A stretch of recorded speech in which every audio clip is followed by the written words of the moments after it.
ജമാഅത്ത് കണ്ടിട്ടില്ലാത്ത ഏറ്റവും വലിയ നല്ലൊരു മീസാങ്കല്ല് വേണം. മട്ടനും ബീഫും ചിക്കനും എല്ലാം ഉണ്ട്. അപ്പോൾ ഒരു 10-2000 പേര് വരും. വാപ്പാക്ക് വേണ്ടി ചെയ്യുന്നതല്ലേ, അവസാനത്തെ കാര്യമല്ലേ ചെയ്യുന്നത്. അത് ഗംഭീരമായിട്ട് തന്നെ നടത്തണം. ഞങ്ങൾ മക്കളെല്ലാം കൂടെ തീരുമാനിച്ച അങ്ങനെയാണ്.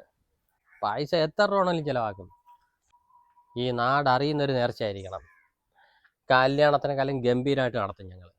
അതിൻ്റെ ഒരു അംശം ചിലവാക്കിയാൽ മതിയായിരുന്നല്ലേ. ഇപ്പം നാട്ടുകാർക്ക് കൊടുക്കുന്നതിൻ്റെ ആഹാരത്തിൻ്റെ ഒരു അംശ പൈസ മതിയായിരുന്നല്ലേ മാമയെ നല്ലപോലെ നോക്കാൻ.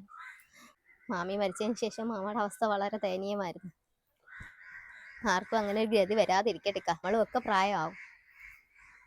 നമ്മളെ മക്കളും ഒക്കെ ഇതൊക്കെ കണ്ടു തന്നെ വളരുന്നത്. അതിലൊന്നും വലിയ കാര്യമൊന്നുമില്ല. നീ നിന്റെ കാര്യം നോക്കിപ്പോ. നീ നേരത്തെ അങ്ങ് വന്നാൽ മതി കുടുംബസമേതം. ആ ചോറ് എനിക്ക് വേണ്ട. വീട്ടിൽ ചോറില്ലാഞ്ഞിട്ടല്ല, ഞാൻ വരത്തില്ലേക്കാ. കാര്യങ്ങളൊക്കെ കഴിഞ്ഞില്ലേ, മാമായും ഇല്ലല്ലേ, ഞാൻ പോവെന്ന് പറയാൻ വന്നതാ. പിന്നെ ഉപദേശിക്കാൻ വന്നേക്കുന്നു.